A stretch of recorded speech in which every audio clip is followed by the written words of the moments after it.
Hello everyone, स्वागत है आप सभी लोगों का। और आज है संडे को मैं डिस्कस करता हूं कोई कहानी ऐसे ही, चाहे वो आपने कुछ कमेंट किए हो उसको लेके, एग्जाम से लेके, या फिर कुछ ऐसे भी जो बेसिकली आपसे रिलेटेड हो। तो संडे टॉक में बेसिकली हम वो डिस्कस करते हैं।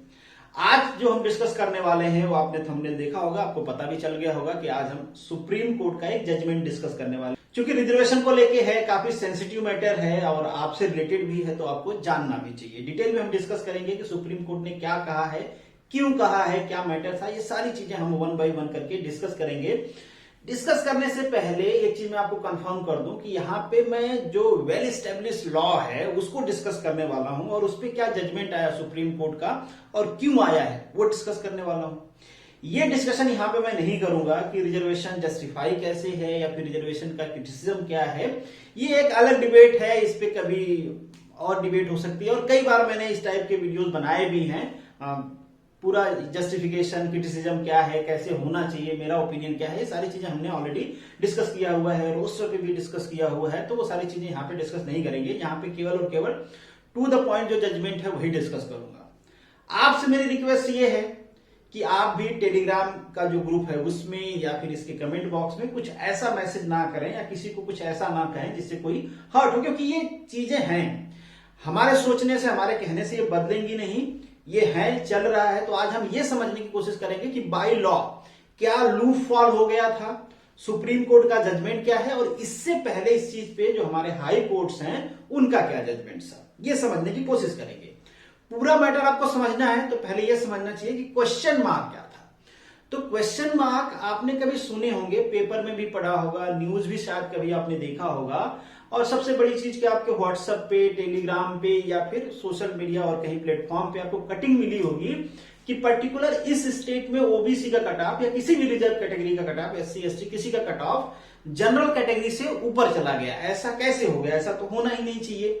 मतलब जो अब तक चला रहा था सिस्टम उसके हिसाब से ऐसा नहीं होना चाहिए। ऐसा हो रहा था, ऑब्वियसली सिलेक्शन भी हुए हैं, राजस्थान में भी ये हुए हैं, यूपी में भी हुए हैं। यहाँ पे मैं आपको कटिंग जो देख पा रहे होगे आप, ये यूपी का आप देखोगे कट ऑफ यहाँ पे ओबीसी का जनरल से ज्यादा है। ऐसा क्यों हो रहा था? अगर लॉ नहीं था, मतलब रिजर्वेशन का ऐसा प्रोसेस नहीं था, तो ऐसा क्यों हो गया था, और फिर अभी इस पे सुप्रीम कोर्ट ने क्या कहा है वो हम डिस्कस करेंगे। अब ये जो प्रॉब्लम है किसी एक स्टेट की नहीं है, काफी सारे स्टेट में ऐसा प्रॉब्लम्स हुए थे। गुजरात में भी हुआ था, गुजरात का भी 2-3 महीने पहले हाई कोर्ट का ऑर्डर आया, उसको मैंने डिस्कस किया हुआ था। और इससे पहले ये राजस्थान में भी हो चुका है, वहां के भी हाई कोर्ट का ऑर्डर है, उत्तराखंड के हाई कोर्ट का ऑर्डर है, मुंबई के हाई कोर्ट का ऑर्डर है। इनका ऑर्डर ये था कि कभी, मतलब मैं अभी शॉर्ट में बता रहा हूं, आगे बढ़ेंगे तो ये कोर्ट का स्टेटमेंट नहीं है। इनका मतलब बेसिकली कहने का मतलब ये था कि कभी ऐसा पॉसिबल नहीं है कि किसी भी रिजर्व कैटेगरी का जो कट ऑफ है वो जनरल से ऊपर चला जाए। ये जो हाई कोर्ट का ऑर्डर था उनका कंक्लूजन मैं आपको बता रहा हूं। बट इनके कंक्लूजन के उलट जो इलाहाबाद हाई कोर्ट है या फिर जो एमपी का हाई कोर्ट है वो कहते थे कि ऐसा पॉसिबल है। तो ऐसा क्यों हो रहा था? ऐसा इसलिए हो रहा था कि ये जो स्टेट जिनका मैंने डिस्कशन किया है, इन स्टेट में पहले या अभी, कोर्ट के ऑर्डर से पहले या अभी भी यूपी में और मध्य प्रदेश में ये प्रोसेस हो रहा था कि अगर आपने किसी पर्टिकुलर कैटेगरी में अप्लाई किया है तो आपको उसी कैटेगरी की सीट मिलेगी, भले आपका जो मार्क्स है वो जनरल कैटेगरी से ज्यादा है। सपोज करिए कोई ओबीसी का कैंडिडेट है और कट ऑफ गई है, मान लीजिए कट ऑफ है, जनरल की कट ऑफ है 100 मार्क्स, किसी ओबीसी कैंडिडेट का जो मार्क्स है वो 102 है, फिर भी उसको जनरल कैटेगरी में नहीं रखा जाएगा, क्योंकि फॉर्म फिल करते टाइम उसने अपनी कैटेगरी ओबीसी भरी है। तो ओबीसी का जो रिजर्व सीट है 27% बेसिकली हर स्टेट में होती है, उसी में उसको रखा जाएगा। चूंकि ये तरह का ये हॉरिजॉन्टल रिजर्वेशन बना दिया गया था और इसको प्रमोट नहीं किया जा रहा था वर्टिकल रिजर्वेशन में। जैसे कि आपके गुजरात हाईकोर्ट ने कहा था कि अगर कहीं पे कंट्राडिक्शन होता है तो जो वर्टिकल रिजर्वेशन है उसको पहले फॉलो किया जाएगा, जो हॉरिजॉन्टल रिजर्वेशन है उसको बाद में। बट यहाँ पे क्या था कि हॉरिजॉन्टल रिजर्वेशन को फॉलो किया जा रहा था, आपने जिस कैटेगरी में अप्लाई किया आपको वही कैटेगरी का रिजर्वेशन मिलेगा, आप जनरल कैटेगरी में नहीं जाओगे। तो इसलिए बहुत जगह ऐसा हुआ कि आपका जो कट ऑफ है ओबीसी या दूसरे रिजर्व कैटेगरी का वो जनरल कैटेगरी से ऊपर चला गया। अब एक क्वेश्चन ये है, इसी को हम डिस्कस करने वाले हैं। कई बार इस पे भी कंट्रोवर्सी होती है कि रिजर्व कैटेगरी में, जैसे कि अभी यूपीएससी में एएस का रिजल्ट जब आया था, आईएएस का, वहां पे ईडब्ल्यूएस का कट ऑफ एससी या एसटी के कट ऑफ से कम था। तो लोगों ने कहना शुरू किया कि ये कैसे हो सकता है। बट किसी भी रिजर्व कैटेगरी का कट ऑफ किसी भी दूसरे रिजर्व कैटेगरी का कट ऑफ से कम ज्यादा हो सकता है, उसमें कोई प्रॉब्लम वाली बात नहीं है। वो किसी भी रिजर्वेशन के लॉ को कॉन्ट्राडिक्ट नहीं करता है। जनरल वाला करता है, क्यों करता है, कोर्ट ने क्या कहा, अब ये डिस्कस करते हैं। इसको समझने के लिए एक मैंने सिंपल सा यहाँ पे टेबुलर फॉर्म में चीजें मेंशन कर दिया है ताकि टाइम हमारा बच पाए।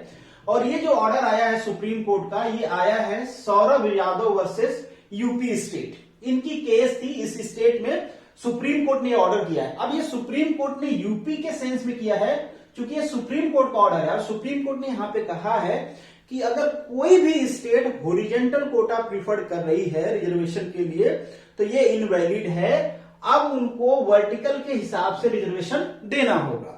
कैसे देना होगा, कैसे अब प्रोसेस होगा, कैसे पहले हो रहा था, ये मैं आपको बताता हूं। यहां पे हमने एग्जांपल लिया है, सपोज कर लीजिए कि 100 सीट कहीं पे आई हुई है। क्योंकि यूपी की मैं बात कर रहा हूं तो यहां पे यूपी का जो रिजर्वेशन है वो मैंने लिख दिया है। यही रिजर्वेशन आपके सेंटर का भी है।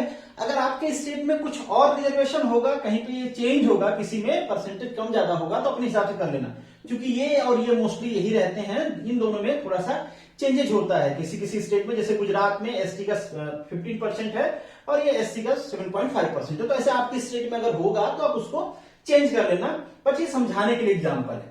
इस रिजर्वेशन के हिसाब से अगर हम सीट का डिस्ट्रीब्यूशन करें तो ओबीसी को 27 सीट, ईडब्ल्यूएस को 10 सीट, 15 सीट एससी को, 7.5 सीट एससी को, ये टोटल पूरा ऐड करोगे तो टोटल पूरा होता है 59.5।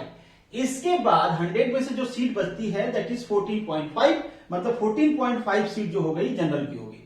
अब इसमें कोई प्रॉब्लम नहीं था, इसमें कोई प्रॉब्लम नहीं था, ये चल रहा था। कुछ स्टेट्स ने क्या किया, कुछ स्टेट ने कहा कि मान लीजिए आपने ओबीसी में अप्लाई किया है तो आपको ये सीट नहीं दी जाएगी, मतलब ये जो 40 सीट है इसमें आपको नहीं काउंट किया जाएगा, भले आपका मार्क्स जो है इसमें आने वाले कैंडिडेट के मार्क्स से ज्यादा है। सुप्रीम कोर्ट ने कहा है कि ये सही नहीं, हालांकि इससे पहले कई सारे हाई कोर्ट्स ने भी कहा था कि ये सही नहीं है और इसको कैंसिल कर दिया गया था। क्योंकि अब सुप्रीम कोर्ट ने कह दिया है तो अब कोई भी स्टेट इस टाइप की चीजें प्रैक्टिस नहीं कर सकता है। होता क्या है, होना क्या चाहिए, होना यह चाहिए कि ये जो 40 सीट है, अब यहां पे मैंने एक और लिखा हुआ है, इसको भी आपको बता देता हूं। जनरली मैंने लिया है कि 20% मान लीजिए गर्ल्स कोटा है। हॉरिजॉन्टल रिजर्वेशन को समझने के लिए गर्ल्स कोटा जो है ये हॉरिजॉन्टल रिजर्वेशन, इसके बाद जो पीएच कोटा आता है, आर्मी का जो आता है, ये सारे हॉरिजॉन्टल कोटा में होते हैं। सबसे बड़ा रिजर्वेशन हॉरिजॉन्टल कोटा में गर्ल्स का है। ये कहीं पे 20 है, कहीं पे 30 है, कहीं पे 33 है, वो अभी आप अपने हिसाब से लगा लेना। तो ये जो कोटा है गर्ल्स का, ये हॉरिजॉन्टल कोटा है। ये वर्टिकल कैसे है ये मैं बताना आपको भूल गया, तो देख लीजिए ये आपके 100 सीट है, इसको हमने वर्टिकली जैसे जैसे जितना जिसका कोटा होता है उसको वर्टिकली हमने डिवाइड कर दिया है। ठीक है, सिंपली ये 100 को हमने ऐसे ऐसे वर्टिकल फॉर्म में डिवाइड कर दिया है, तो ये वर्टिकल कोटा हो गया। हॉरिजॉन्टल कोटा का मतलब ये होता है कि ये इस तरीके से डिवीजन होगा, इस तरीके से, ऐसे ना होके इस तरीके से होगा। इस तरीके का मतलब है ऐसे होता तो किसमें डिवीजन होता, 100 सीट में होता। अगर ये जो 20% गर्ल्स कोटा वर्टिकल होता तो 100 में से 20 सीट किसको मिल जाती, गर्ल्स को। मगर ये वर्टिकल नहीं है, कैसा है, हॉरिजॉन्टल है। तो हॉरिजॉन्टल का मतलब होता है इस तरीके से डिवीजन होगा। इस तरीके का डिवीजन मतलब ये स्पेशल कैटेगरी वाइज डिस्ट्रीब्यूट होता है, मतलब 40 जो सीट है इसका 20% चला जाएगा जनरल के गर्ल्स को। तो यहां पे कितना आ गया 8.1, उसी ने 27 का 20% गर्ल्स का चला गया, हॉरिजॉन्टल कोटा है 5.2, इसी तरीके से इन तीनों का भी चला गया। सिंपल से चीज है, आपको समझ में आ गया, बहुत ही सिंपल मैथमेटिक्स है, कोई रॉकेट साइंस है नहीं। अब आपने जो हॉरिजॉन्टल कोटा की सीटें गर्ल्स को दी हैं, उसके बाद जो टोटल सीट बचती है जिसपे कोई भी जा सकता है जनरल की, वो हो गई 32.4। उसी तरीके से ओबीसी की बचती है 21, आपकी ईडब्ल्यूएस की बचती है 8 और एससी की बचती है 12, एसटी की बचती है 6। अब ये सीट्स है, इस पे कोई भी जा सकता है उस पर्टिकुलर कैटेगरी का, और इस जनरल में कोई भी जा सकता है, जैसा कि कोर्ट ने कहा है। जैसे भरने का प्रोसेस एग्जैक्टली होना क्या चाहिए, इससे पहले भी मैंने कई बार आपको बताया है, इससे पहले भी ऐसे ही हो रहा था। कुछ स्टेट में ये जो हॉरिजॉन्टल का प्रॉब्लम था वो गड़बड़ होने लगा था। तो अभी क्या होना चाहिए और अभी होगा क्या आगे, ये कोर्ट ने कहा है कि कुछ ऐसे होना चाहिए कि अगर आपको ये 32.4 सीट या इसको 32 कह लो, 33 कह लो, जितनी भी सीट आती है, अगर वो फिल करना है रोस्टर के बाद, ये जो पॉइंट आता है ना, ये रोस्टर के बाद हट जाता है। रोस्टर के बाद जो भी ये सीट आएगी, सपोज करिए 32 या 33 सीट जो भी भरना है, तो आप क्या करोगे, बिना कास्ट देखे, बिना जेंडर देखे ऊपर के मेरिट के हिसाब से 32 कैंडिडेट्स को पिक करोगे और जनरल की सीट फिल कर दोगे। किस कैंडिडेट को? 32, 1 से लेके 32 कैंडिडेट उठाए जाएंगे, यहां पे फिल कर दिए जाएंगे। अब ये सीट फिल हो गई।